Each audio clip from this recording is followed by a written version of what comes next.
खड़कवाल जी, Singapore से। राधे राधे महाराज। राधा वल्लभ श्री हरिवंश महाराज जी, आपके चरणों में कोटि कोटि प्रणाम। महाराज जी, मन में एक जिज्ञासा रहती है कि जब भगवान कर्मों के हिसाब से सभी मनुष्यों की गति देते हैं और मृत्यु लोक के बाद परिजनों के पीछे छूटे परिवारजनों से कोई संबंध नहीं रह जाता, तो फिर हमको पितृदोष या पितृ आत्माओं द्वारा उत्पन्न होने वाली बाधाओं के बारे में क्यों सजग कराया जाता है? महाराज जी, इस शंका का ये केवल उचित जीवित की समाधान बात कर रहे हो ना? जी। जीवित की बात कर रहे हो। ये हमारी भावना की शुद्धि के लिए है। अब हम जैसे हमारे पिता पधार गए और उनकी हम संपत्ति का उपभोग करते, उन्होंने हमारा पालन पोषण किया, उनका हमसे संबंध नहीं, लेकिन हम तो जीवित होकर उनका संबंध मान रहे ना। अब हम जब उनको सुकृत दान करेंगे, भजन का, दान पुण्य का, पिंड का, तो जिस योनि में होंगे उनको प्राप्त होगा, वो उनकी उन्नति होगी। अगर वो किसी कर्म के दंड विभाग में हैं, नरक आदि में, आप यहाँ भजन कर, उनका उत्थान हो जाएगा, उनका मंगल हो जाए। वो आपका संबंध नहीं मान रहे, लेकिन आपका संबंध है, आप जीवित हैं। गोकुल धाम स्पेशली बीमार गौ माता की सेवा की जाती है।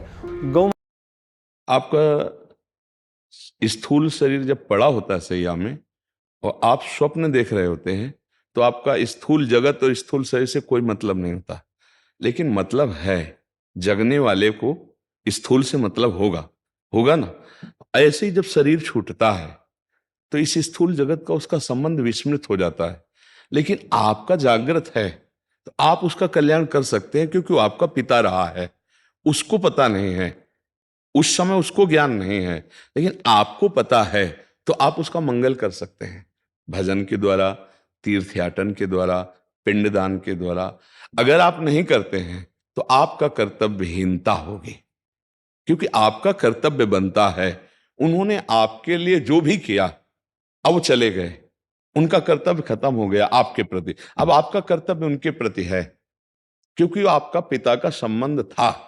अब उनका मंगल होना चाहिए। तो हम अगर पिता की संपत्ति नहीं, तो हम संपत्ति कमाएं, उनके लिए दान करें, वो दान उनको समर्पित करें, तो वो जहां भी होंगे उन्नति प्राप्त हो जाएगी, उनको उत्थान हो जाएगा, उनका स्थिति से उत्थान हो जाएगा, मंगल होने। मानो किसी मनुष्य शरीर में गए, अब उनको जो दंड मिलने हैं, उनको जो प्रारब्ध रचना हुई, और आपने भजन बल दे दिया, तो सब रुक जाएगा, उनका उनका जीवन मंगल में हो जाएगा।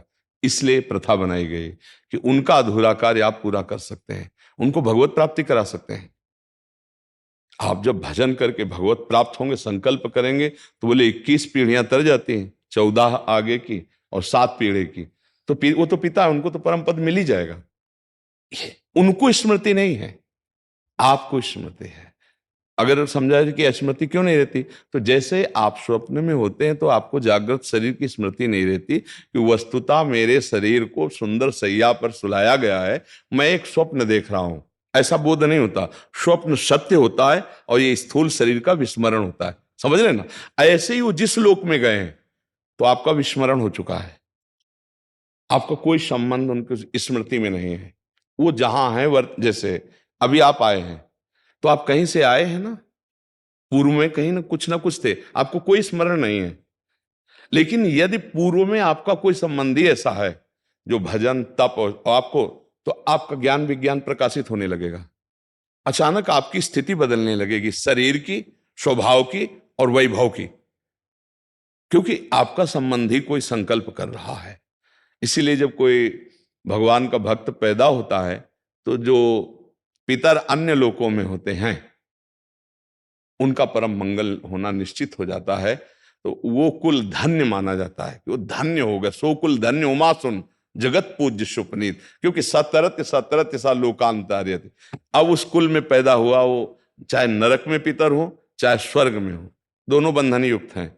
एक सुखास्पद है, एक दुखास्पद है, लेकिन दोनों से पतन होता है, दोनों गिरते हैं। नरक भोग कर आते हैं, स्वर्ग भोग कर आते हैं, लेकिन भजन बल वो उनको परमार्थ की स्थिति, परम पद प्रदान कर सकता है। अब पुत्र अपने पिता माता की क्या, पीछे की पीढ़ियों को, पितामह आदि को भी परम पद प्रदान कर सकता है। तो ये बात है, उनको हमारा संबंध खत्म हो चुका। हमारा कर्तव्य उनके संबंध का निर्वाह करना है।